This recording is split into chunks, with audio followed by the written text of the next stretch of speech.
Welcome. It's art, it's music, it's life,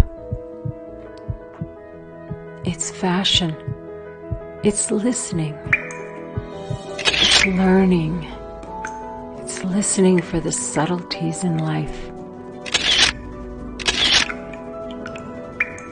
it's sharing, it's determining and discerning fact from fiction, from illusion, from fantasy. It's art inspired by life. It's life inspired by art. We're living at a time like no other on planet Earth. Spiritual, physical, metaphysical, insights, wisdom, challenges. We're more connected by technology and less connected to each other. We're all seeking answers, and we're often too busy to listen for the truth. Her story and his story and our story. I research, I question, I look for answers to share with you, exploring higher visions. Authors and publishers and creatives, all bringing us their empowerment tools, their insights. And I'm mining for those gems of wisdom. In these podcasts, we'll delve into the tears of sorrow, joy, awe, anger and overwhelm, the challenges, the triumphs of life. What works for some people and might work for you. We share the fiery energy of transformation, healing, inspiration, and lots of revelations. I am Catherine Whalen-Costin, an author, an artist, a storyteller, a podcast producer and host. I'm a fellow human sharing this journey of life with you on the planet at this time. Let's chat. Let's explore. Hello, it's Catherine from CWC Art and Soul Podcasts. And today I've got a wonderful guest for you, Charlotte Lomenda from Silver Lining. And she is going to share with us her experience of a near-death experience, very intimate details of what led up to it and what happened and what she experienced, and then how she opened to her spiritual gifts after that, different incidents that triggered it, and what she came to understand. And I really appreciate her sharing such intimacy with us and to help us to understand these kinds of events which happen. And a lot of times they happen to people and they don't share them because they are afraid that people are going to think they're crazy or, that kind of thing, which does happen to people. And as you'll hear from Charlotte, some of her experiences and the feedback that she got. Also, to speak to the near-death experience itself, I just want to say this. I have listened to many people's stories, and what I have come to understand is each person is going to have a unique experience. Some people have, they go through a tunnel of light and they meet people from their past, or they have experiences with just darkness, some people. There's Anita Moorjani's story, which I mentioned in this podcast, and several others who, Google it and you'll find all kinds of people's experiences, which are also similar to out-of-body experiences, only a little bit different. Sometimes I have had out-of-body experiences as I had when my son died. I also have had them during my meditation experiences. You can initiate an out-of-body experience through meditation, and you can just have it spontaneously. And I think it is similar to a near-death experience, although sometimes with, a near-death experience, your heart has stopped, or, something like that, where you clinically are dead, but somehow you still have the awareness and connection to your body and so forth. Charlotte doesn't talk about that in that way exactly, but her experience is very unique, as is she.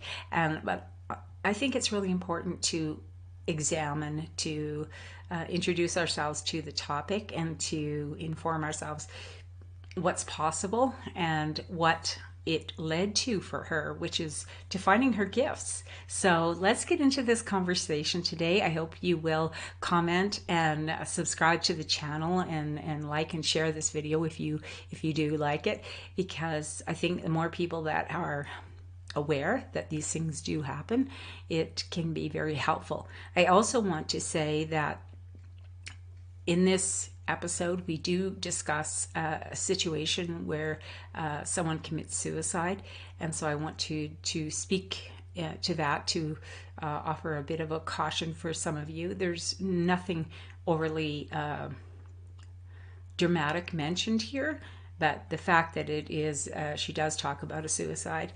We're also talking about death, as you can imagine, because we're talking about a near-death experience. So for those of you who, that's not of your interest, or you don't want to watch, please be aware of that. And I will also want to put the suicide prevention helpline for anyone that's feeling suicidal or depressive thoughts, or just really needs that kind of help, because you're precious and unique, and it's important that you know that, and that your time on this planet is a gift to all of us. We're all parts of the divine and expressing in different ways. So sometimes it's hard. Life can be very hard, and I wanted to make sure that you know that you are loved, you matter, and that your time here on the planet is really important to all of us, even though it may not seem like that every day. I have days like that too, where it seems like, what does it matter? But you really do. You matter. So let's sit back and relax, get a cup of tea or whatever, because this is a fairly long interview, and we're going to chat with Charlotte Lomenda from Silver Lining right now. So welcome back to CWC Art and Soul. I'm super excited to be chatting with my guest today, Charlotte Lomenda. And yes. Yeah, and her handle or company name is Silver Lining, and we'll get more on that, and we'll get more links and everything. But welcome to the show, and thank you for taking the time out to share your story with us, Charlotte. Well, I think I expressed how excited I was to be here. So thank you very much for the invite. I truly appreciate it. It's great to be able to connect with people who have experienced something a little bit different than other people, and give people insight. So I really appreciate your willingness to share your NDE, near-death experience, but also, what led up to it and the after effects kind of thing. I've had my own out of body experience with when my son died, and it was very different, very surreal, and it's very hard to explain to people what happens. And it's different than having an out of body experience when you're meditating, because you're kind of expecting it in a way. So sometimes, not always. My first out of body experience when I was meditating, I wasn't expecting, and that was a little bit. It frightened me a little bit, because I didn't know what was happening, and my body was not impressed, and so so I've got a little bit of understanding, and of course, I read Anita Moorjani's book on her. It was called a near-death experience, but she really was dead clinically, and it's called Dying to Be Me. If anyone hasn't read the book, Ooh. It is worth a read. Her experience was phenomenal and well documented, and there are still people who say, "Oh, she's not." That's not true. She had stage 4 cancer. Her whole body was shut down completely, and she was done, and the doctors had nothing left to offer her. Anyway, people can read her story. It's not about her story today. It's about Charlotte. No, but I appreciate that, because I'm going to read that book. I absolutely read that book. Yeah. I love reading. It's life changing. It's eye opening. For me, it was, just, it helped me. It actually confirmed a lot of what I already felt. And that's what I find with when something is true, it's if you already kind of know, and then other people share and it gives you confirmation. And I think that's, really important. And so, and that was kind of fun. An orb just went by on your side of the screen. So that was really? Yes. Yay! Yes. Oh, yes. I love that. I do my readings, and I'll tell them that there's one, but they don't see it right until after. But yeah, in the moment, oh yay! Okay. Yeah, I'm quite certain when I do the replay, whether it'll show or not. Okay, so Charlotte, your bio people can read on the website cwcartandsoul.com. That you didn't go into a lot of details. You know what? And to be honest with you, I feel like as a result of that, I lost a year. There was a year where I actually thought I was 1 year ahead when I came out of the accident. I lost a year, and I kept referring to the wrong year, like I was ahead. So it feels like that whole year was a write-off. I know it sounds crazy, but yeah. No, it doesn't sound crazy at all. I felt the 2 years after my son's accident, I was in a kind of state of euphoria, and I even now I often have to really look at the calendar to find out what day it is, what year it is, and so I totally get that, because there is no time except in this physical reality. So I really understand that and how that can happen. So let's go back then. Prior to you, in your bio, you mentioned that you were in a difficult marriage at the time. And you had 2 young children. 3 young children. Two. I have 3 children altogether. Yeah. Okay. And so were you religious at that point? Were you religious? Were you practicing in any particular formal religion? You know what? It was so funny, because when I look back in hindsight, I remember conversations of religion coming up in certain circumstances, and it just, for whatever reason, it wasn't sitting 100% for me. And it's not that I'm against or anything, nothing like that at all. It was just like, I don't know, it didn't sit.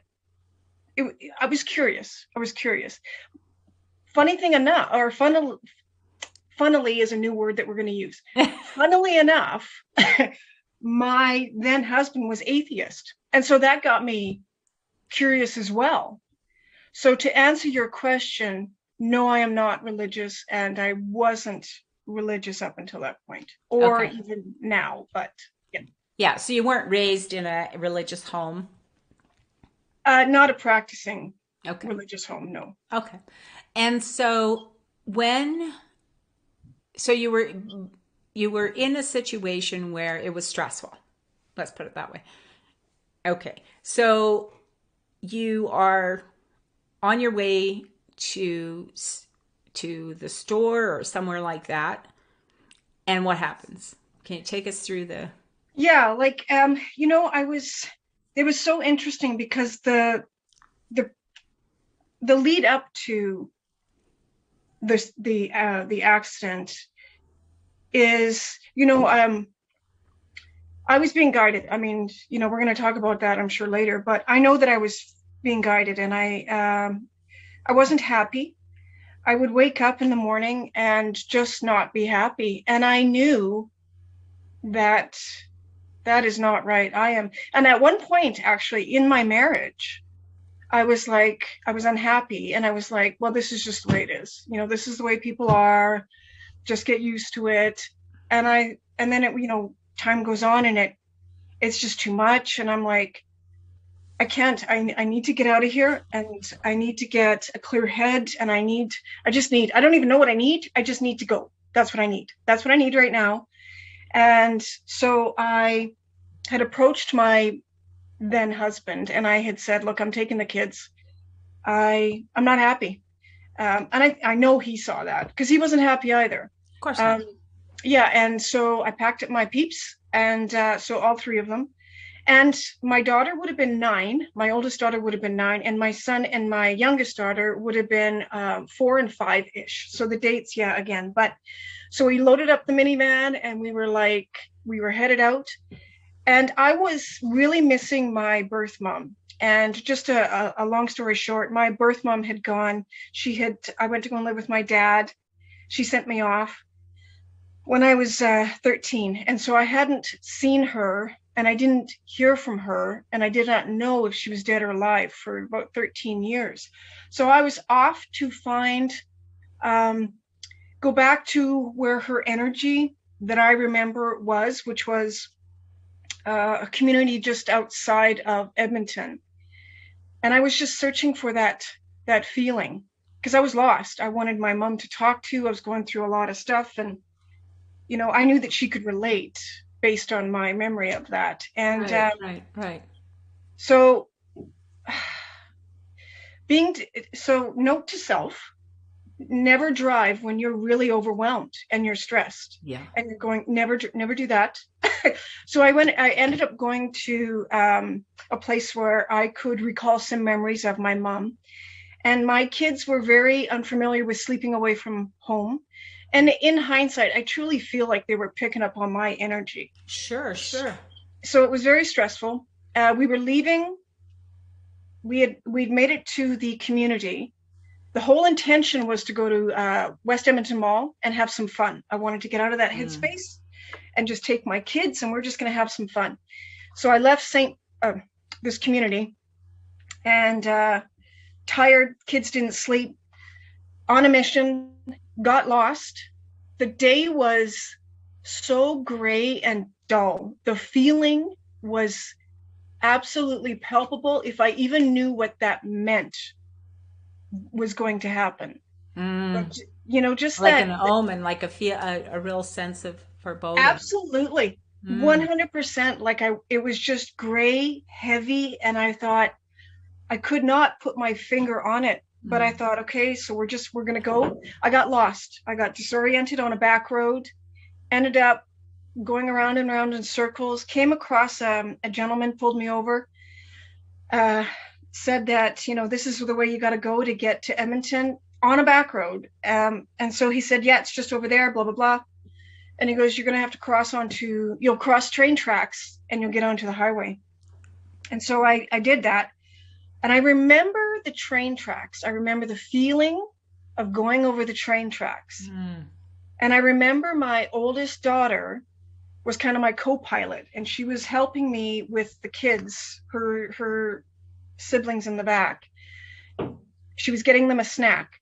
By the grace of God, she gave them the snack while I was driving over the train tracks. She sat back down, she put the seatbelt on, and just as I was pulling out, not being aware, being very groggy, and I pulled out across 3 lanes of a highway, and I didn't even know. I did not see this truck coming with a big tractor engine in the back of the truck.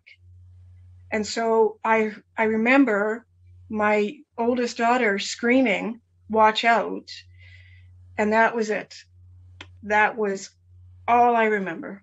And so I cut this gentleman off unintentionally. And what I remember after is, the only thing I remember is the fireman looking up at the fireman through my door window, because it was pressed down against my body. And my daughter's head, or my head, was on my daughter's lap in the passenger seat in the minivan. And I remember looking up, and he was saying, "Stay with us, stay with me, stay with me." And then I'd go out, and he goes, all I remember hearing is, "We have to use the jaws of life." And he's saying, "Stay with me, stay with me." That was it. That's all I remember. And then being brought out on a stretcher. And when I was on the stretcher, I remember looking over at my daughter at the side of the road, and I could hear my kids crying. So I knew that they were okay. And I looked over at my daughter, and there was a stranger, a beautiful lady. I still remember her, uh, comforting my oldest, and she, beautiful dark haired lady. And I caught the contact with my oldest daughter, eye contact, and then I went into the ambulance, and that was it. And from that point, And this dark haired lady was a vision, or no, she was real. She was at the side of the road comforting my oldest daughter and just making sure that she was okay. But as soon as I knew that my oldest daughter was okay, because I heard my other kids crying, so I knew that they were alive, and I yeah. just knew that they were alive. But I wasn't sure about Jessica. So I looked over and I had the contact with her. And then as soon as I saw that they were okay, I went into the ambulance, and that's when, oh, every time I talk about it, it just doesn't get old, because to me I couldn't understand it, but I remember floating above the accident, and the feeling of, like I said, it sounds redundant, and I didn't even know what euphoria was. I, honest to God, I didn't know what that meant. But then I remember this feeling of being lifted and carried up, and just being surrounded by this beautiful white and yellow light, golden light, and just I don't even, all I know is just what I saw, and I could feel like could see myself, but it was very transparent. Like like for me, I felt transparent. I couldn't see that part of it, but I could just the feeling was crazy. And then I'm floating, and I'm feeling this beautiful love and immense immense love. And I remember looking down, and I could see the vehicles on the side of the road, and I could see the highway, and I knew that my body was in the ambulance. And I didn't even know, like, I didn't even comprehend what that even meant, like I was so in the moment, and and understanding that that's my body. Yep, that's my body in the ambulance. And I, like, And it's it's, just like that's my shoes. That's yeah, that's that's just right. yeah, it's Like, just a not thing. even, not even. It was just like, oh, okay, all right. Mhm. And then I was like, just being surrounded, and I didn't want to go. I did not want to go back. And I heard a man's voice. And again,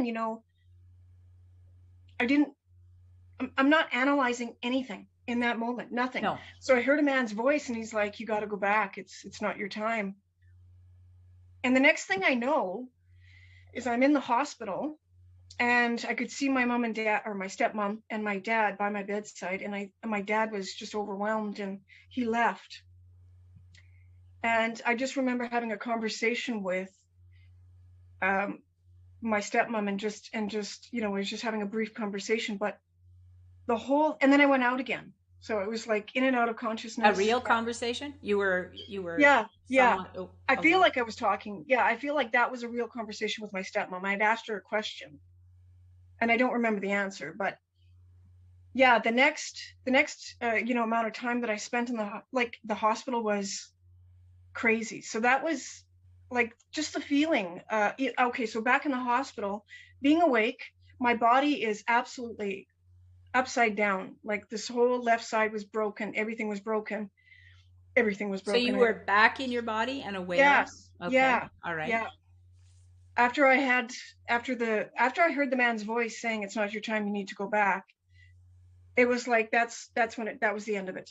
That was the end of the discussion. So you were out of your body from somewhere at the accident until you were in the hospital now Yes, in yeah, this that it, side. yeah, and it feels like as soon as I went into the ambulance is when I feel like I had to have left. I don't, like, I it feels like that's when the curtain went, and that's it.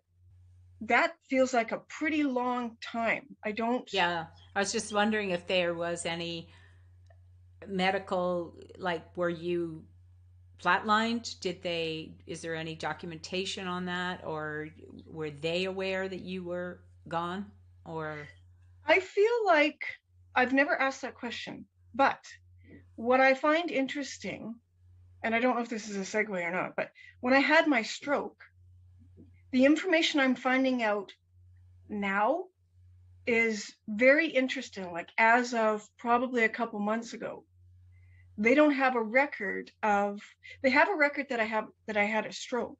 They have the record that I had the accident, but they don't have a record of what caused the stroke. There's nothing. It's just that I had a stroke. When did you have the stroke? I had the stroke 4 months after my accident. Oh. So when I was in the accident, Yeah, you what know were what, your injuries in the accident? What were your manager? And I remember getting out of my bed because my collarbone, and I still have the visual, my collarbone, my shoulder blade, were cracked. They were broken. And my ribs, I had several ribs that were, I believe, bruised, but or broken, but one was puncturing my lung. So I Oh. had so I had the punctured lung, and I had a concussion. I Yeah. remember getting up and being able to walk to the mirror in the bathroom in the hospital and looking in the mirror. And I had very short hair at the time, and my hair, and I loved hairspray because I still like hairspray, but I liked my hairspray. Had to make sure it looked real good, and it was just like. I looked in the mirror, my hair was all up, and I had burn marks all over my face from the engine. So two engines. There was the engine that T-boned me. So I had the oil or the gas, one of the two, that splattered in my face. But I also found out that he was transporting a tractor engine that came through his truck. What do you call that? The tractor came through the trailer. Yeah. The engine came through the Yeah. trailer. So I got the impact of his engine, the front of his truck, but then the tractor engine that he was hauling came through and hit me as well. So I had burn marks all over my face. And so, like I said, I was looking in the mirror, and in hindsight, of course, not at the time, but I was like, oh my God, that's horrible. That's going to leave a mark. Like it was all over. It was Yeah. all Yeah. over. Yeah. Yeah. But of course you're gonna have human reactions to your human body. Of course you are. That would make sense. Was the driver of the other vehicle, was he all right, or did he? Well, this is what's interesting is he survived. I was at fault. I will say that I was at fault because they thought I was intoxicated, but that wasn't the case at all. They figured that out when we went to court. It was his father that was, unfortunately, he passed as a result of the accident. He was in the vehicle Yeah, too. yeah. So it was this gentleman driving and his father that was in the vehicle, and his father was in the same hospital. I do believe on the same floor. I do believe. Yeah. And I did not find out about the gentleman's passing until I got home, and I was sitting with my ex-husband and his brother at the time. And nobody told me anything. I don't think it would have made a difference because I was so hopped up on drugs, it wasn't even funny. But they had told me after the fact that he had passed. If I would have known, in hindsight, if I would have known that he was in close proximity, I would have gone to see him. I would have liked to have apologized to his face. I would have liked to apologize to the family. And it's still, I mean, it's all said and done. That was 2007, 2008. So that's all said and done. But yeah, he did pass. Long story short, but yes, the one gentleman did pass. Yeah. Well, I mean, sadly, that is what accidents are. I mean, you don't have, there's so many, I mean, motor vehicles, all of them are potential weapons. They, just you can be distracted by so many things. Life is so distracting for many of us. It's not just the, texting or or alcohol or drugs or any of those things. We are under so much stress in our lives. And It's that's, you know what, that's the biggest thing I learned from it. I learned from it. And that's why I say, I'm not even kidding when I say that if you're stressed or overwhelmed and you're planning to go somewhere, really sit with some peace and calm before you do that. Really get yourself into that mindset, because I truly believe that I was not in the mindset of driving. And again, it alters stress. Really alters your thinking. Stress and those overwhelmed. I mean, we can see that with all of the statistics on mental illness, and I mean, everything is. I understand there are clinical diagnoses of mental illness, and I also understand that there's a lot of people who are just they're not diagnosed with a mental illness, and it's unfortunate because we kind of have these. One, we have a stigma around admitting that you're feeling overwhelmed, stressed, and yet we're saturated daily with messages to, in some cases, to hype us, to stress us, to give us something to worry about. If you wake up in the morning, sun shining, and you got food in your fridge, and life is pretty good, you turn on media or you go to work and someone will tell you something that, did you hear about? And it's stuff that you can't do anything about. You can't, other than pray for people, or there's times, I suppose, where maybe you are called to it, but it does feel like we're saturated. And I think this is increasing to not just driving but functioning. You're in your kitchen cooking, and you're so stressed and overwhelmed you don't realize you've left the burner on, or there's so many parts of this that which is really where practicing something of some kind of mindfulness, some kind of meditation, some kind of de-stressor daily, like you take a shower daily, clean your energy, you meditate. You got to get out. We've got to get ourselves, take responsibility to get ourselves out of these programs.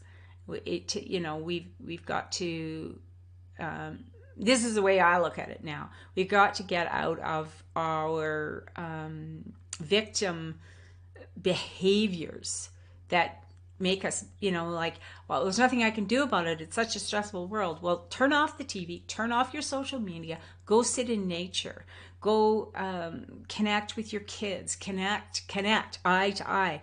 Don't give your kids a device to occupy them while you're cooking dinner. Engage them in helping you with cooking dinner or whatever. Make it playful. There's so many things we can do, and we aren't taught that. We are taught to. We're really fed, like it's like consuming stress daily, and if you don't have enough in your regular life, media will give you something to be stressed about. Anyway, that's my long public service announcement. No, but it's true, and even when I think back to, the prelude of that whole scenario, I mean, yeah, you're right. Like it's such an unfortunate thing that I'm not going to say just women, because with the readings that I've done, I get men coming to me with the exact same thing, right? And it's just, can we just not judge? Can we just go through the day and, if we're having a moment where it's just too much, can we just, and maybe somebody is having a little bit of a breakdown. And when I say that, that's a release. That's not a breakdown. That's just pure energy. Like, enough is enough. This needs to go out. This needs to leave your body because it's not serving you. So it's but we do have to find healthy ways to do it. And I think, unfortunately, we're seeing people having these meltdowns, breakdowns, bursts of energy in inappropriate ways because we haven't been taught. They're in the grocery store. Next thing you know, they're yelling at somebody else in the parking lot, in the grocery store, or whatever. That person has nothing to do with why you're feeling the way you're feeling. So we need to get a little bit more adult, and it is being about, and this is what I've learned for my own self-growth. It's like the self-awareness. It's the self-awareness. It is the taking it, man. You know, I've got so many teachers in my life, and I have one teacher that, instills in me and puts me in my place, and I appreciate it, because you're right. Like, you know what? We play victim, and I'm 51. I'm tired of that stuff. That stuff does not serve me well. It's a matter of, I'm sitting here going, you know what? I'm going to own up to that, and I'm going to start digging, and I'm going to figure out where that's coming from, because it's not from you and it's not from you, but you are triggering something that I need to deal with. Yeah, and that's why that's why there's so many of us. We're all helping each other out, even though we don't realize I'm triggering this person, or and actually, yeah, appreciate them. Thank you for that. And I'll just, I'll deal with that. And it's got nothing to do with you. Absolutely. Yeah. Absolutely. But okay, so you kind of jumped ahead there, and this is where I want to go. So you had the experience, you, get out from the hospital, and you're recovering at home. Now, are you still married, or did the marriage break up? Well, you know what was, so this is funny, because as soon as I got out of the hospital, all of a sudden I forgot what my, the past of what my then husband was. And I was in that euphoric stage. Like, I was like, oh my gosh, like I was referring to my kids as beautiful. They weren't their names anymore. They were my loves. They were like just in that euphoria still. And my husband, like, I had these rose-colored glasses on. I was just looking at stuff with more love, and just incredible, walking in that light that I had experienced, and just sitting in that energy. And I remember that when I got out of the hospital, I was driving the van again, until I had my court date. And I remember the pulling over, and I remember the exact place of where this happened. But anyway, it was a beautiful sunny day.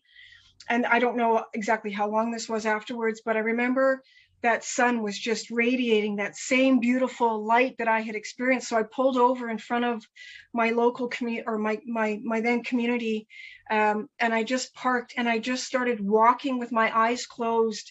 And I just that feeling again, and I was sitting with that energy, and it was, honest to God, it was, I didn't want to go back, but I just sat, and I made sure that it just permeated throughout my entire body. And so, long story short, it was almost like the universe, or God, if you want to put a label on it. It was almost like I was being presented with what this life of mine could really feel like, and what this life of mine was really supposed to be like. Just love and sit with that, and really let it illuminate, and and I was expressing it to everybody that was around. It was like everybody was just, oh my gosh, I could hug them all, and just love, love, love, love, love. And I remember waking up one morning, and again, so I'm feeling this, I'm changing, I could feel my energy shifting. And my husband at the time, he's not changing, right? Like, he was very helpful, and I'm very appreciative of how helpful and attentive he was to my needs when I got out of the hospital, because I was so broken and stuff.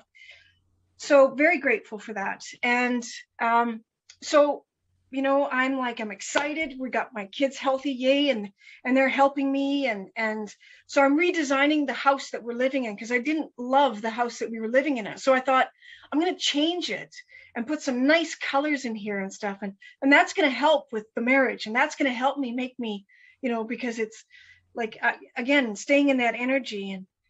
But then, so your children are, sorry to interrupt, but your children were not hurt? So this is, I know that my oldest, I know that she remembers it. And I mean, so emotionally, there's an emotional wound there. Yeah. Okay. Yeah. And I feel like they all remember parts of it, but I feel like she was awake through the whole thing. I remember her there. So she had chipped her tooth.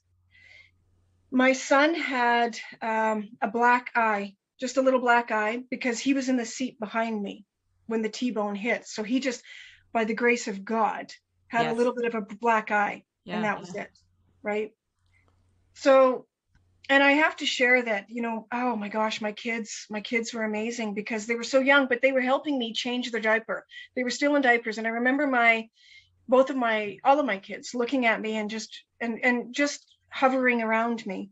And I remember specifically my son, who could not, he was still in diapers, training pants or whatever, but I couldn't lift him up on the change table. It was just so beautiful. So he just looked at me, crawled up on the change table, laid himself down, and let me operate with one hand, because he could see that, right? He could see. But anyway, I digress. I imagine that the youngest one especially would be very, very connected to that new energy that you were bringing in, because they're so, close to it.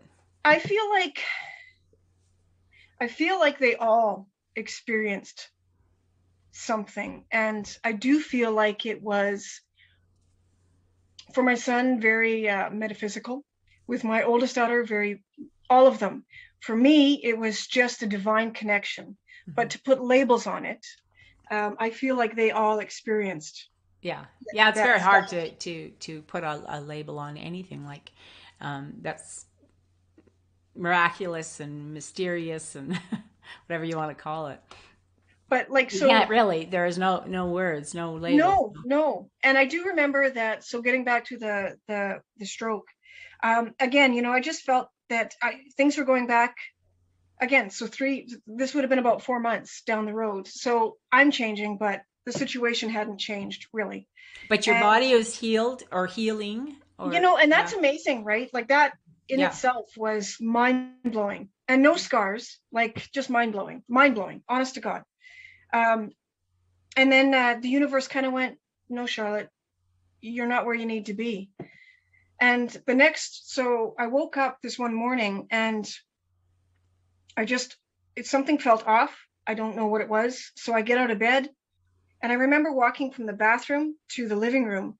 And in that short time frame, I lost function of my left side. So it was my right side that was affected. So I had the stroke on the right side, but my left-handed side, my dominant side, was affected. And I remember from the time it took me to get to the bathroom or the bedroom to the couch, I couldn't walk. I wasn't able to walk. So your left side was also the side that was hurt in the accident, right? Yeah. Okay. All right. Yeah. And so, my left side has not had fun throughout this whole process. That's the feminine side. Isn't it though? And the right side is creative, right? That's the side that was opened up within me. Now that I know what that all looked like. So I had the stroke and I couldn't talk. I was partially paralyzed on the left-hand side. So this side I couldn't talk out of. It was what do you call that? I was slurring my words. And I couldn't articulate. And actually I wasn't even making sense. So I was talking, but I couldn't, it wasn't making sense. Yeah. What I was thinking was not coming out right. Yeah. And the ambulance driver took me to the hospital. They were going to dismiss me, thinking that it was just a migraine. But the ambulance driver said, no, we think it's a stroke. So they kept me in the hospital. So I stayed in, and they actually thought I was batshit crazy. They thought I was losing my mind, is what they thought. So they kept me there for a week to monitor. And I was the youngest one in the psych ward. And I remember walking around going, this does not feel right. And there was a church in this particular area. And I remember it being black. It was nighttime. And I go out to the church, or sit in the church. And the chapel?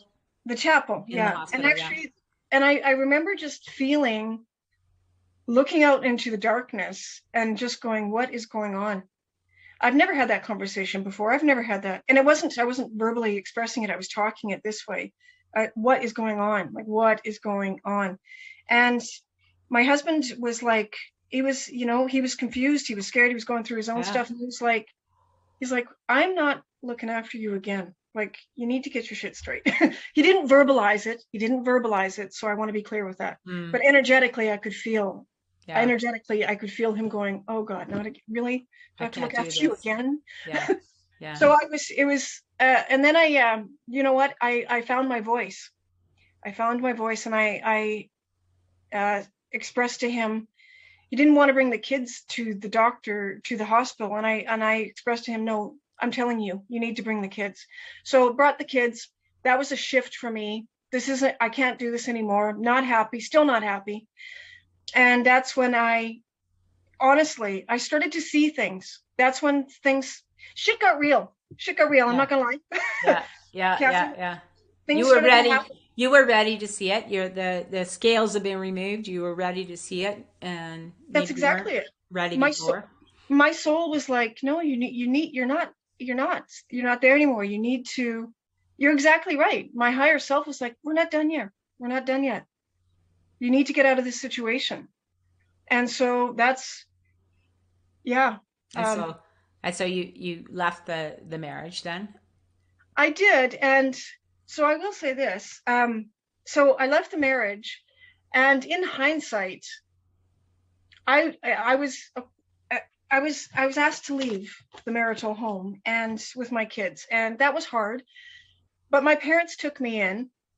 But I was, going through all of this stuff too. So the energy, the energy, there was stuff going on. I didn't even know what this stuff was like energetically. My body, I was the tingling, the seeing stuff. I couldn't even comprehend what was going on, let alone focus on moving out of this relationship and figuring out where I'm supposed to go with my kids, because I can't live here anymore. So what is that like, and then I got Well, all this. it's so when you talk about like you couldn't understand them and what you were seeing and hearing and whatever. And I think about years ago how many women were locked up in mental institutions because they had their these awakenings, these their psychic gifts. They came in with them, or they developed them, and it has been the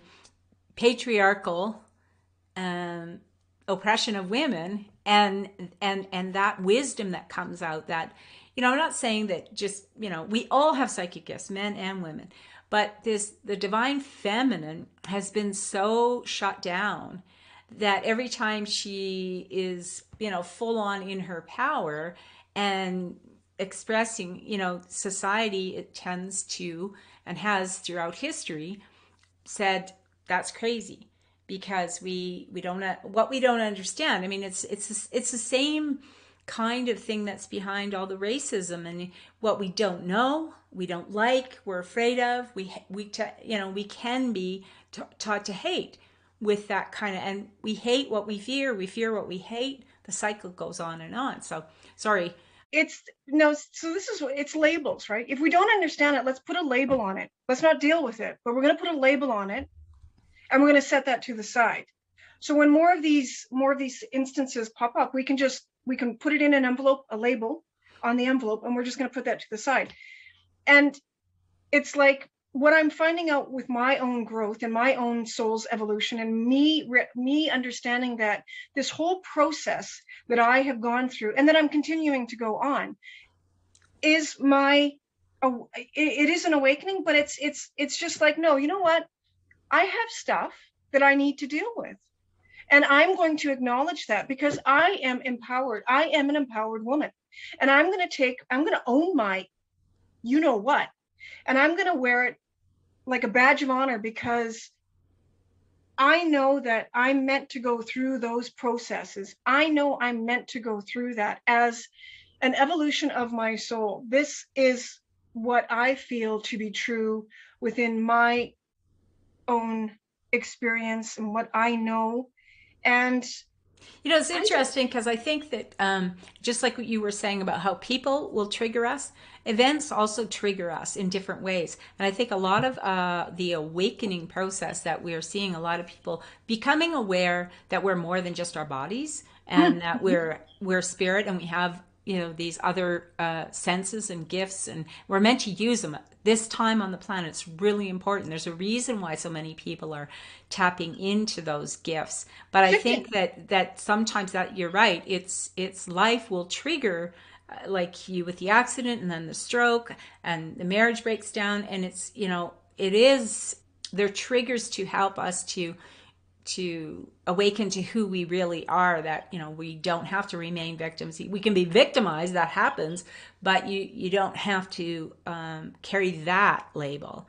And we're meant to take these bumps and look into them, and see where we're meant to be. So I like that you own that.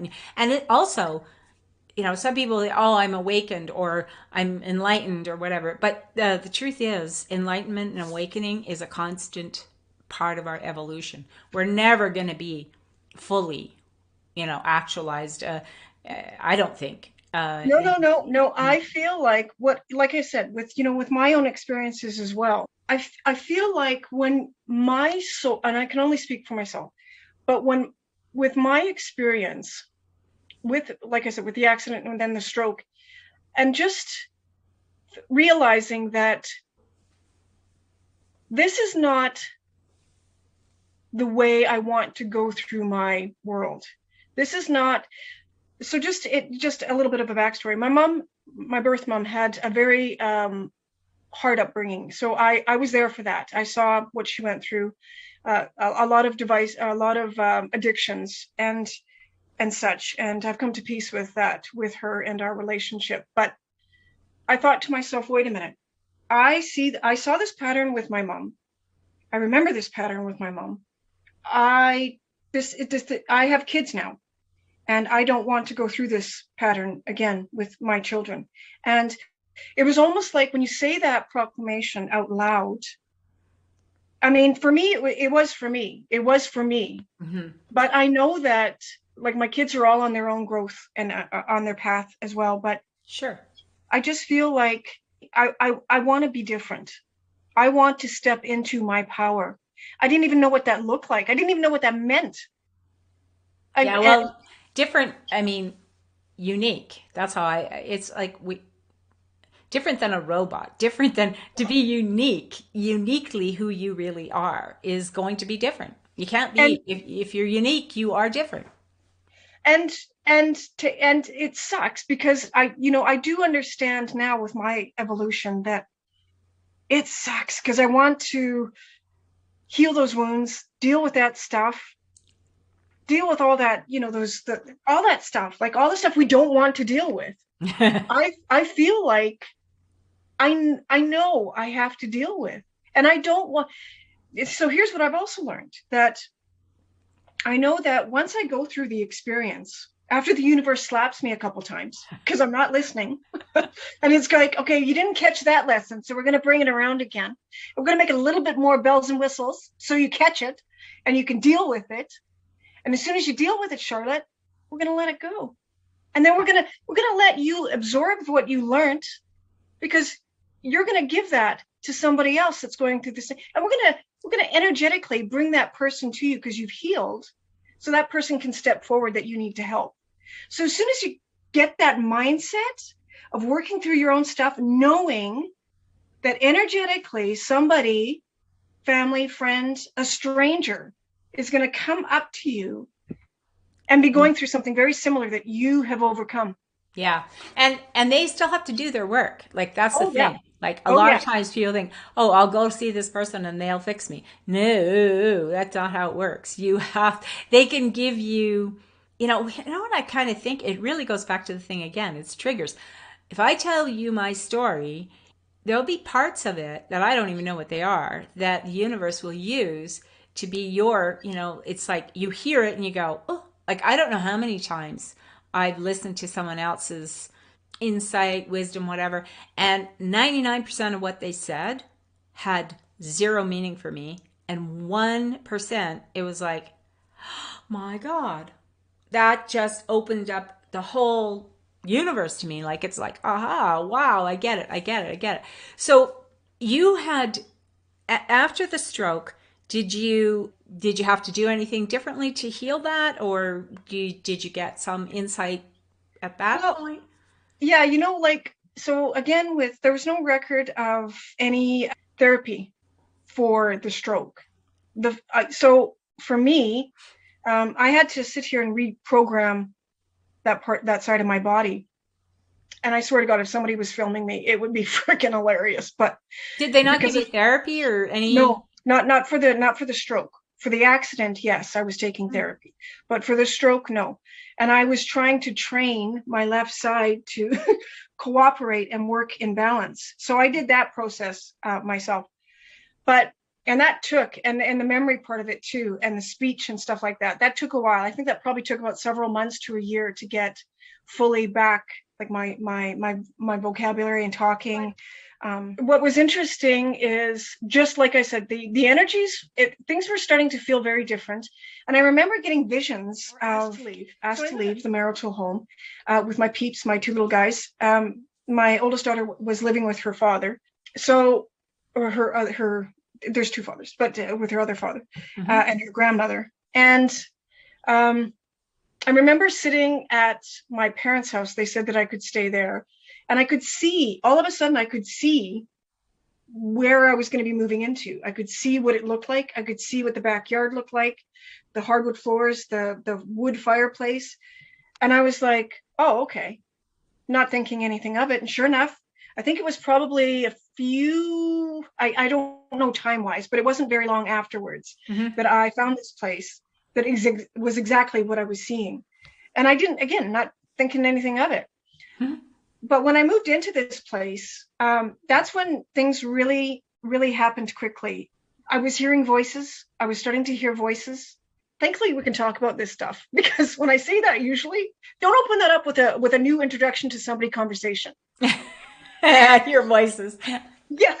Because like that, really? It's like that movie, I See Dead People. Yeah. Yeah. Okay. Oh, that's getting better. But anyway, but yeah.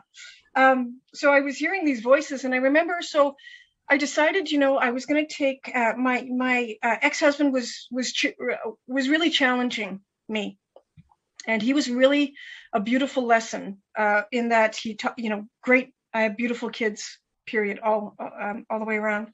But he was really challenging me, and I had to take him to court, and because he wasn't being fair. I couldn't afford a lawyer, so I had to represent myself. So I was in contact with a lawyer that was dictating what I need to do, because with everything that he was throwing at me, I had to figure out how to do that from a legal perspective. And I'm not a freaking lawyer, but I can't afford one. But this crap is not going to fly. He can't do this. I need this for my kids and my family. So I pursued that for, I think it was about a year, that I was in and out of courts, and I was getting all this documentation that I needed to. I have a whole new respect for lawyers. Let me tell you. I knew that he was not going to that was not going to happen. So I pursued it.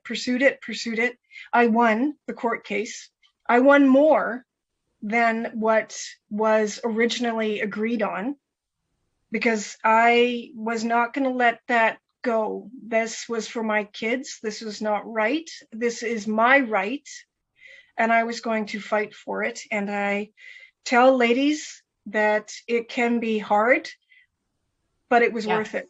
Yeah, it's very sad the way our legal system can be so unfriendly and hard on families. And it can be, I have my own experiences, which were hell and cost me dearly, financially especially, but emotionally as well. I do find that is one of those from the old patriarchal systems where it's not really serving families the way we might think it would be. We kind of always hope, well, it's in the best interests of the children. But I always said, a lot of times it depends on what the judge ate for lunch or breakfast or whatever. And that's how you get decided. And, if you're a woman, you tend to think, oh, the courts are against women. And if you're a man, you say, oh, the courts are always, for the women. And I think that there's plenty of evidence that it can go either way. And that's the worst part, is it can go either way, because it is so unpredictable, and people's lives are on the line, children's and families, like their whole, a lot of it is driven by profit. And you're exactly right. And what I firmly believe that as well. I do believe also that, I know that in hindsight, again, it was challenging, and I've forgiven my ex-husband, and honestly, I do love him. I love him very much, even though that was the past and it was very challenging. And I have my own crap too. So yeah, of course. And listen, just to again, this is, the patriarchy is falling. And it's only for us to talk about it and see it in order for it to, it's really that dirt under the rug that it's been there for eons, and now we're just seeing it. But now we see it, but we don't want to talk about it. And it's only until we talk about it and we say, hey, what are we going to do about that dirt under the carpet? And that's how we move forward. So I don't want to, because really what I want to shift a little bit here into, because now you did in your bio, you talk about offering this service, your silver lining. And so how in the heck did you get to that point where you felt like Spirit wanted you to be a voice for, well, and you tell me, how did that happen? Well, okay, so it was interesting what you were talking about earlier too, about I think it was it you or mindfulness and meditation? Yeah. Yeah. And so I had tapped into meditation prior to this, to everything. And actually a friend of mine had brought it to my attention. She was going through something very stressful too. So we were kind of working together, and she came over to my house one time. We did a meditation. Never done that before in my life. Didn't know. And I thought for myself, there's no freaking way I can close my mind down. I didn't even know what that meant. But I remember going into a state, and that was the first time I'd ever had a past life regression. Which I didn't even know what that was. But I remember the feeling of going through that. And I thought, well, that's interesting. So then we flash forward to, moving into this new house and this new life that's happening before my eyes. And, everything it seemed to be opening up. I was starting a new business as well, everything all at once. And I was like, why am I not an alcoholic? I understand why my mom did what she did, but I thought, I'm not taking that route. I'm going to try to figure out what is going on here. And I remember going to court. The first voice that I heard was my grandma's voice. And she had whispered, like, I'm on the C train and I'm nervous. I'm going to be in front of her judge. I don't have a clue what I'm doing, but I'm going against my husband's judge. And I could hear my grandma's voice in my head very clearly saying, everything's going to be fine, Shawnee. Everything is going to be fine. And this sigh of relief I felt throughout my entire body. I can't even describe it. It was peace. And I just went, oh, okay. So then I did that, went into court, yada, yada, blah, blah, blah, won the case, yippee skippy. So then I went back home and thinking that, this is all over. And no, there was still some more challenges that were meant for me, but I was going for a run. And I had a dream the night before, or a couple nights prior to, and I had this really bad dream that my mom and I we had connected at this point. So my birth mom reached out to me. We resolved that relationship. I had remember hearing or having the dream that we were climbing up these concrete pillars, like at Greece, going up these concrete steps. Wow.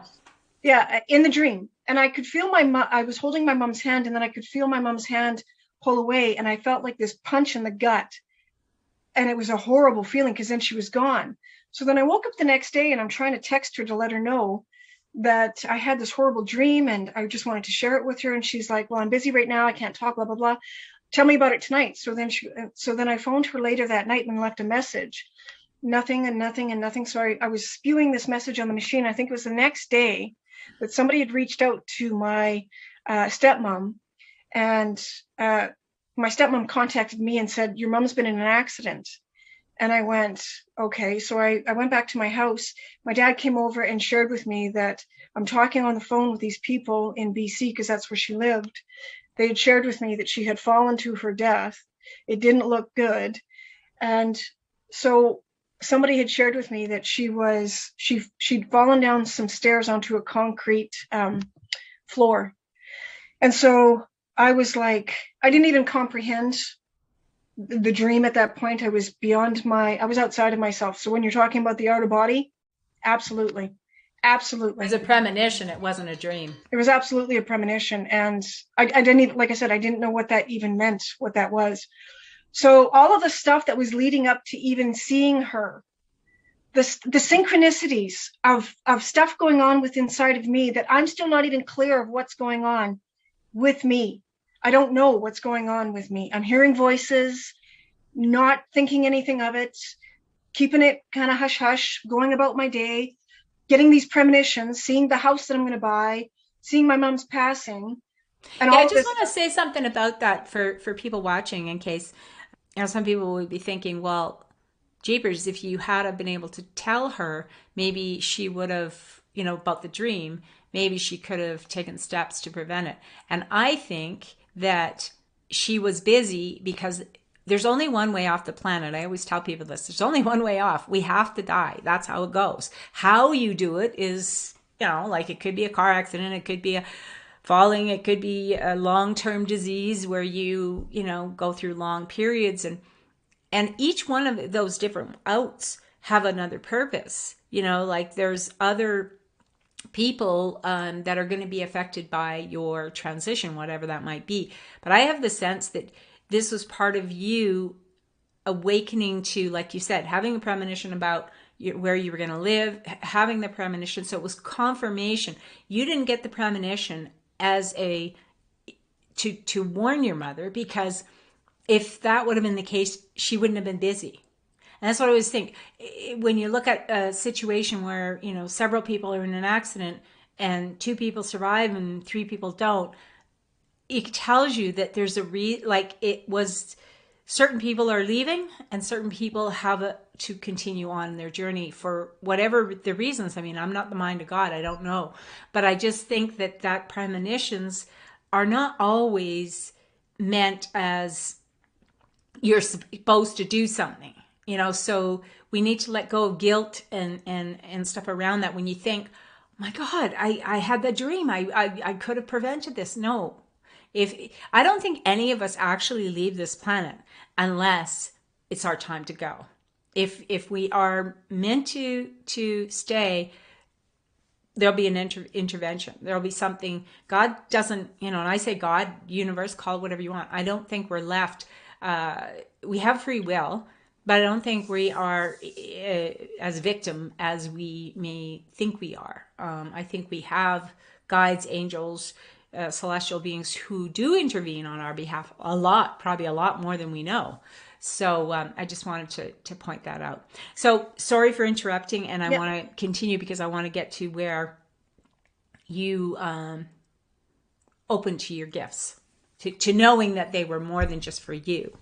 Yeah, and so it was beautiful because when she passed, and like I said, the synchronicities, and just the fact that I was cluing into these synchronicities, I already knew what they were without even knowing what they were. Mm-hmm. So come back after she passed in the hospital. So the next passing was my grandma, my not my grandma on my mom's side, the voice that I heard, but my dad's grandma.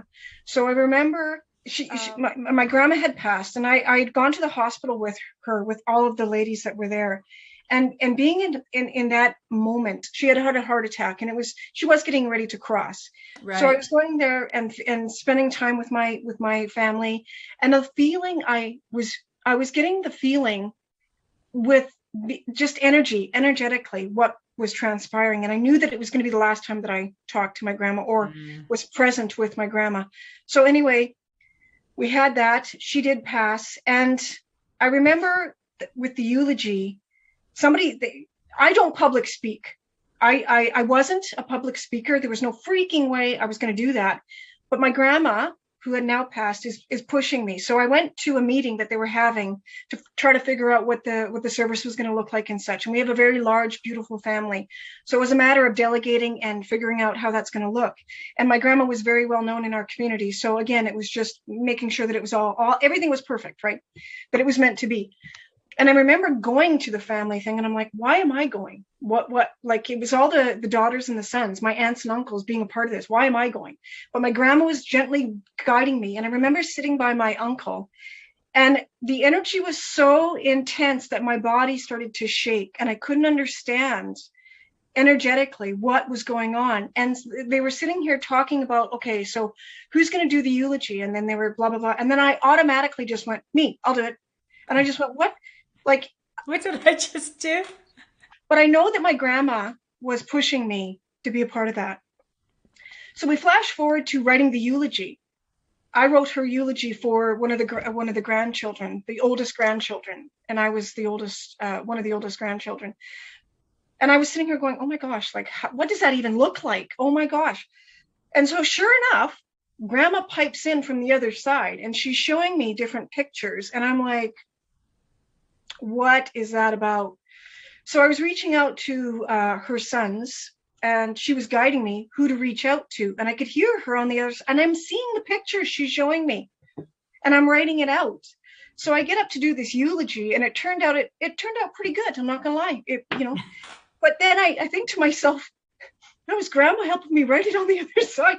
I can't say that because my family's like probably, not quite there yet, because I'm not even understanding what that's about. So I don't say anything.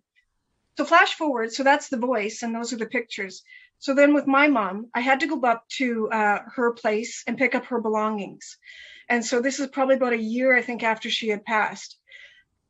And so I go up, come back, and I'm very emotional because, obviously my kids are with me. 2 of my kids were with me, my younger kids. And coming back, very, very drained, very heavy. And then all of a sudden, I'm hearing the music that my mom would listen to. And I can see her in the passenger seat with my kids in the back. I can see her dancing in the beside me. And then the feeling shifted within me. And I thought, well, that's interesting. So that happened very quickly. The meditation part of it, I was being drawn to meditate. I don't meditate. I don't even do that. But Spirit was like, sit down on the couch, turn everything off. And I have a little dog, and little pup was sitting on my lap. And I just sat there in absolute darkness in my living room at the house that I predicted I was going to get, and I could see that I was going to get. And I just sat there. And then all of a sudden, I could feel my mom's presence, her energy in the doorway. And I looked over, and then my dog was already looking there. So my dog saw the energy, right? So there was that. And then I remember, this is happening very quickly for me. So I remember going to bed, and then I was going into that state, that deep sleep. And then I felt my bed lower, but I knew that it was my mom. And so I felt comfort in that. And so I just I fell asleep. So there's that. And I'm still not saying anything to anyone because I'm trying to process going through all this legal stuff with my ex-husband, moving into a new house, running a business, still not drinking at this point, but running a business, watching my kids, and all of this stuff is going on. The biggest thing was my brother. So my brother steps into this story in that his was very powerful in that. So he went missing. My younger sister had phoned and was very frantic that we couldn't find him. I wasn't super close with my brother, but I was still close enough that we had that connection. We had that energetic connection. And I knew something was not right. I didn't know up until that point to what extent, but my younger sister was phoning me very upset, saying that we couldn't find him. And I, again, with that punch gut feeling that I could feel something wasn't right. So I got off the phone and I was just praying, and I could just feel myself going into that state of prayer, not even knowing what was going on. Then I got the call from my other sister, or the same sister, and saying that they had found my brother. He had taken his life.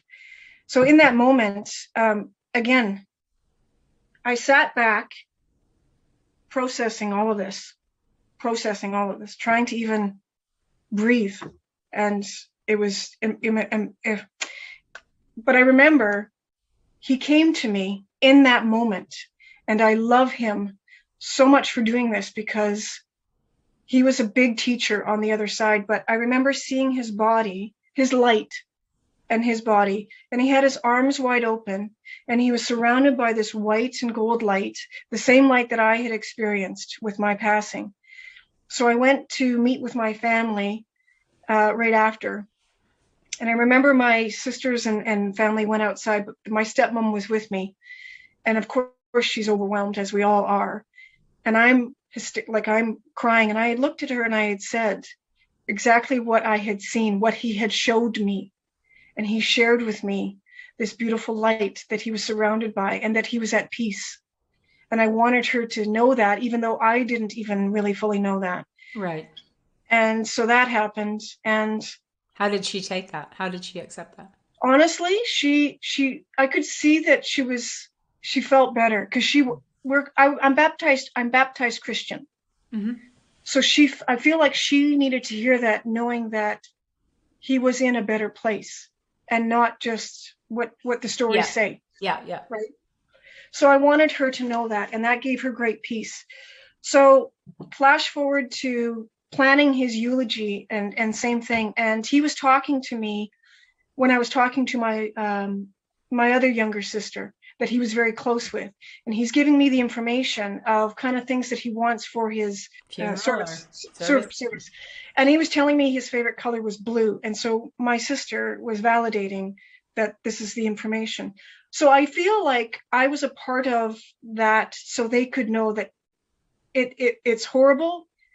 However, it's not what you might hear it to be, because of the way that he chose his destiny.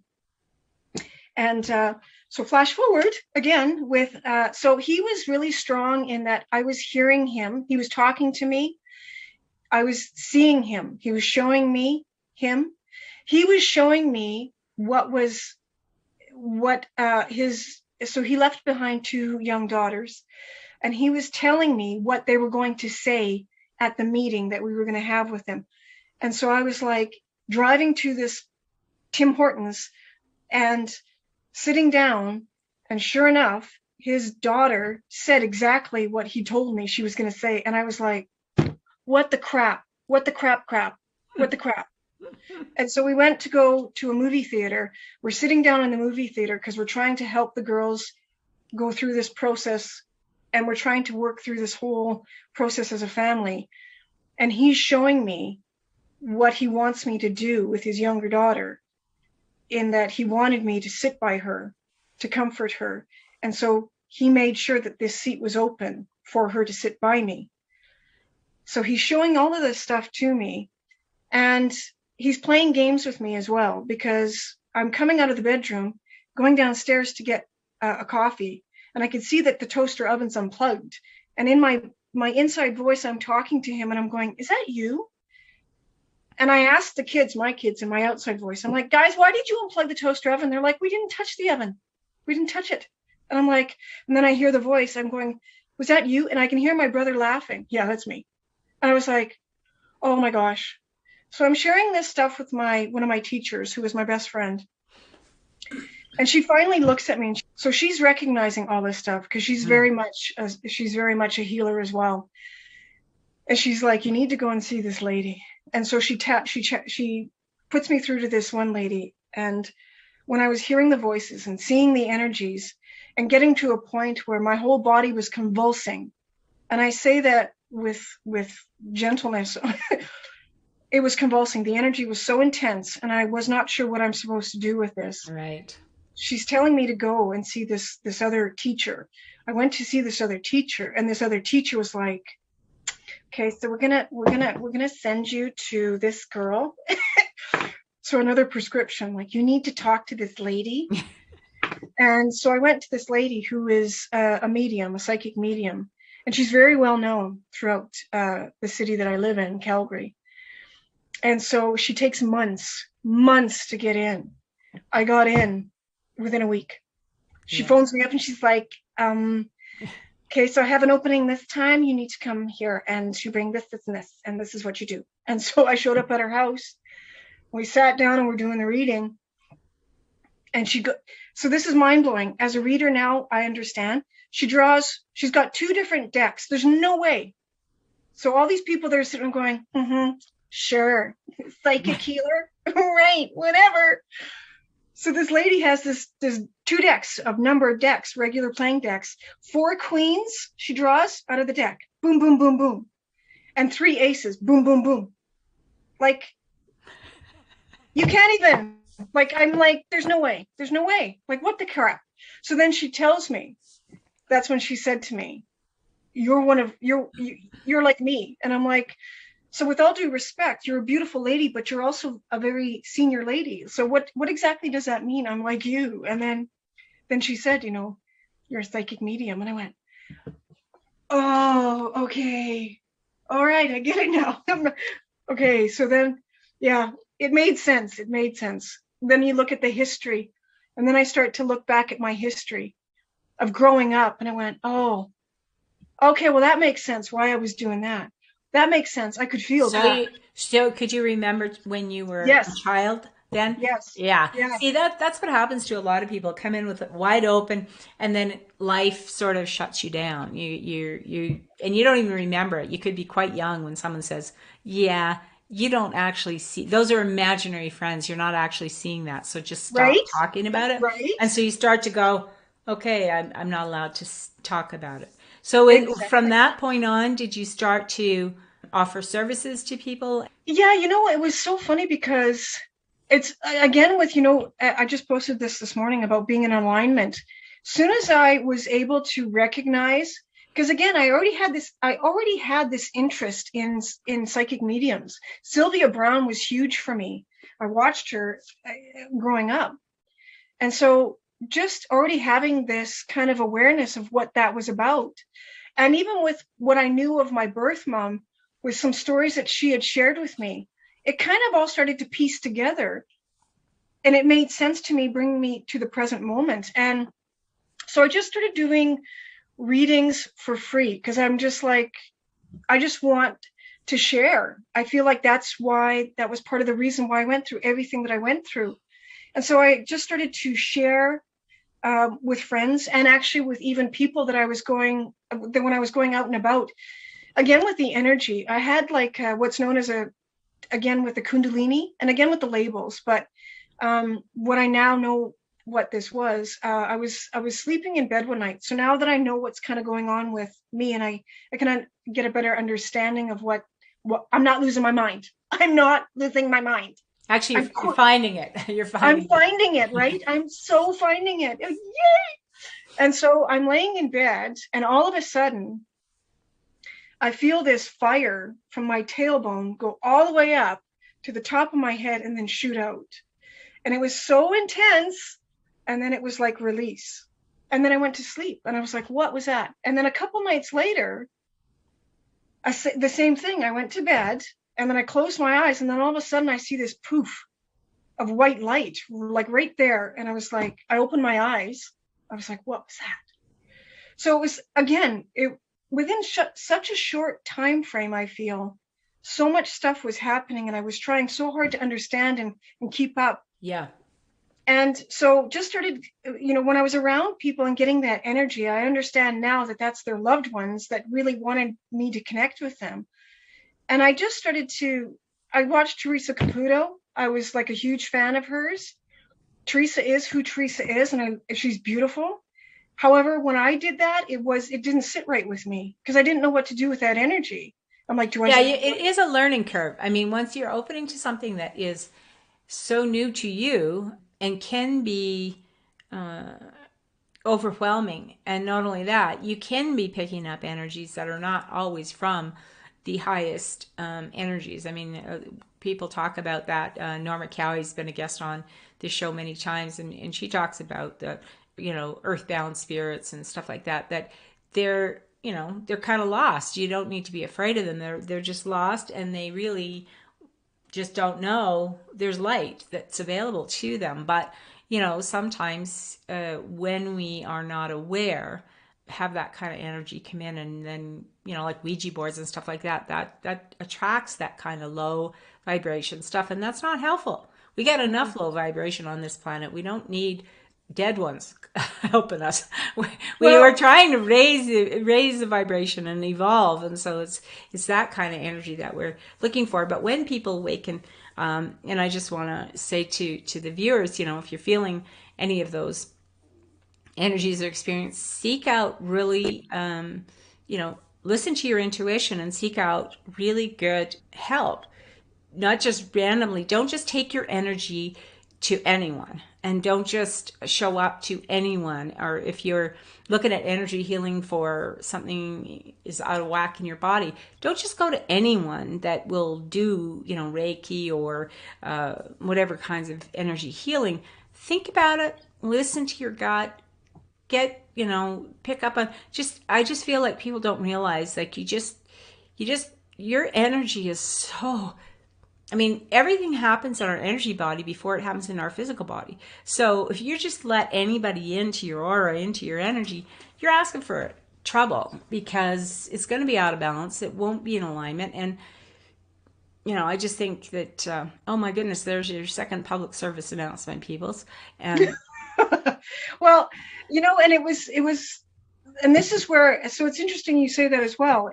Because it was interesting when I was getting, so when you're going back to, all of this stuff, like how did I know sort of thing, when I came into the realization of what, and under a little bit more of an understanding of what was coming forward, the loved ones that it was interesting because they were all trying to help me. Like when you look back, I realized everyone was in the exact place that they were supposed to be. Sure. And my ex-husband's father, who I hadn't talked to in a very long time, was in the process of passing, but I wasn't aware that he was in the process of, I didn't know that he was in the hospital.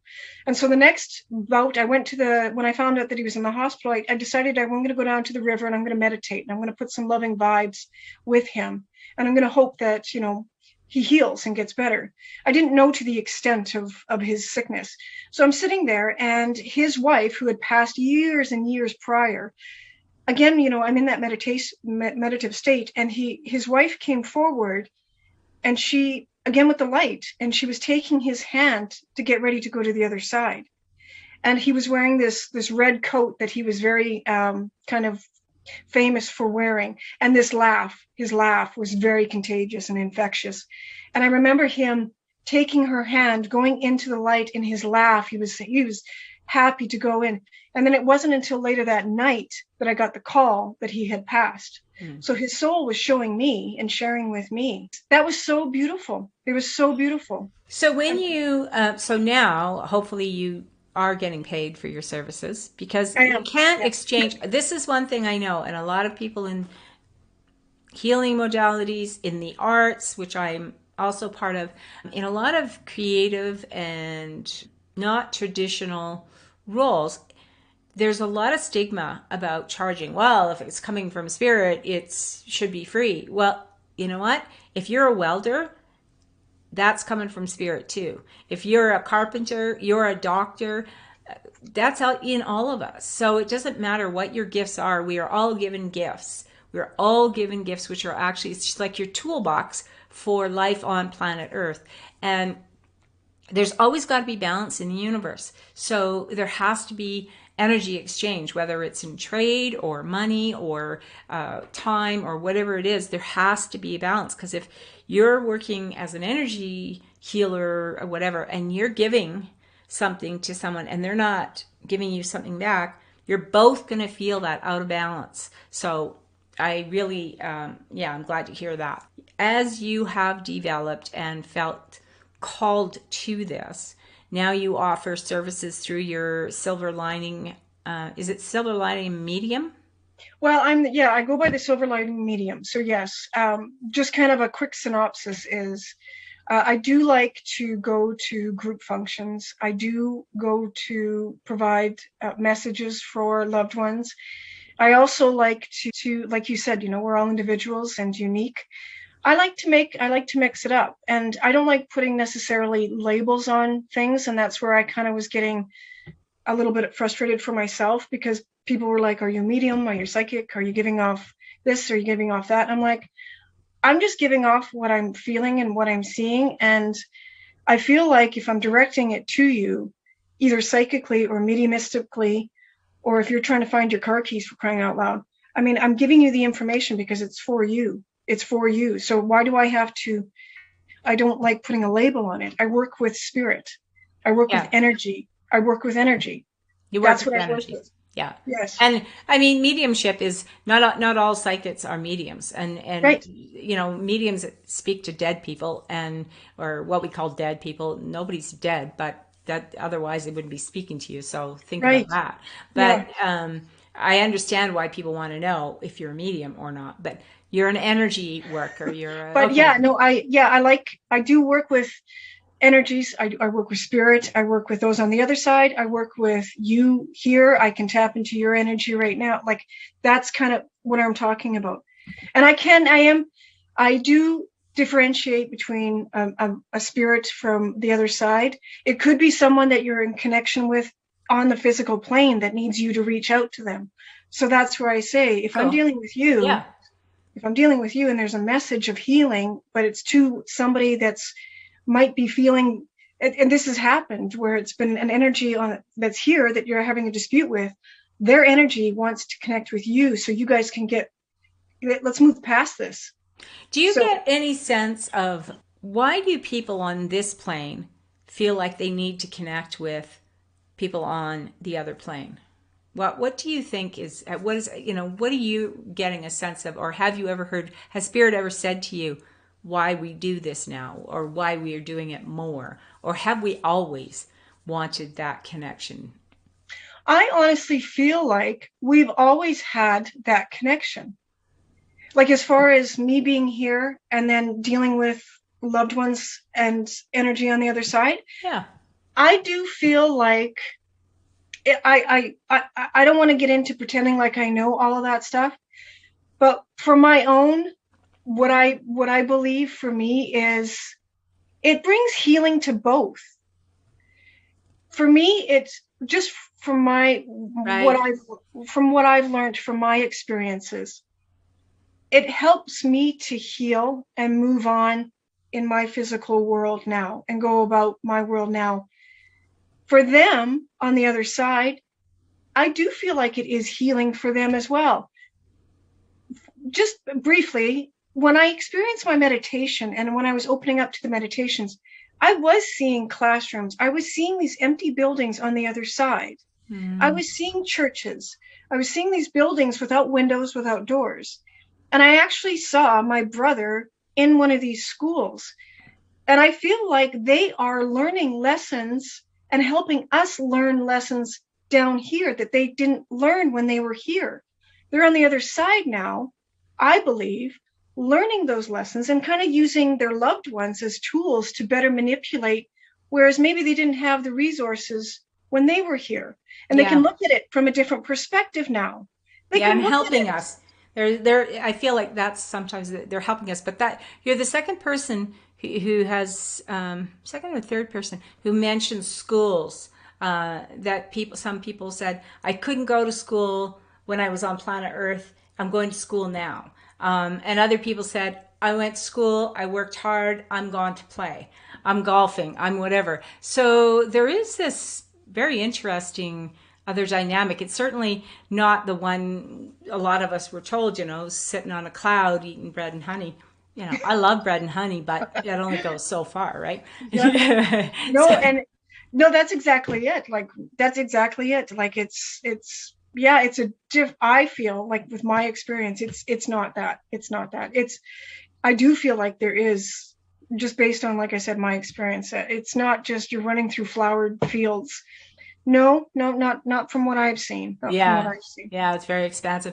So if people do want to get in touch with you, like you said, you like to do like a community group or I do. be Yep. invited to a group or that kind of thing. So if people want to connect with you, what's the best way for them to do that? They can visit my website at thesilverlininghealer.com.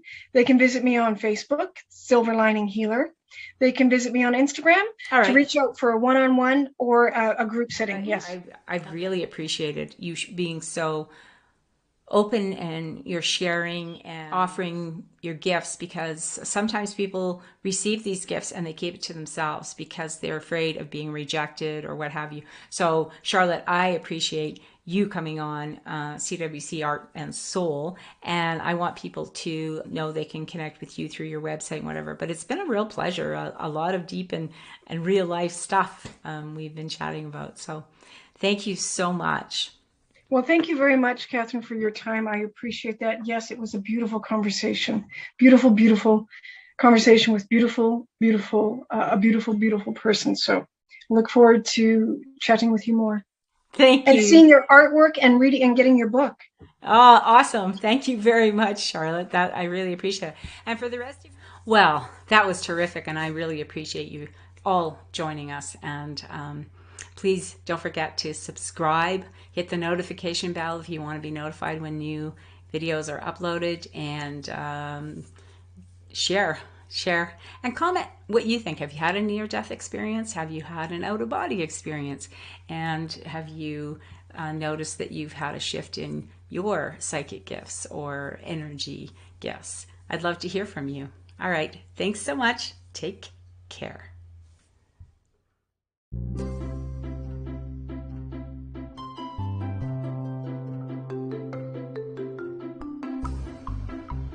Thank you for joining me today. Thank you for subscribing or following, liking, and sharing the podcast. It helps me grow this channel and hopefully reaches more people with an empowering message. It's always nice to know there is wisdom out there and you can tap into it. Visit the website for more information on how to be a guest, see the guest list and future shows and topics. And while you're there, I invite you to browse my acrylic art pieces on canvas and wood.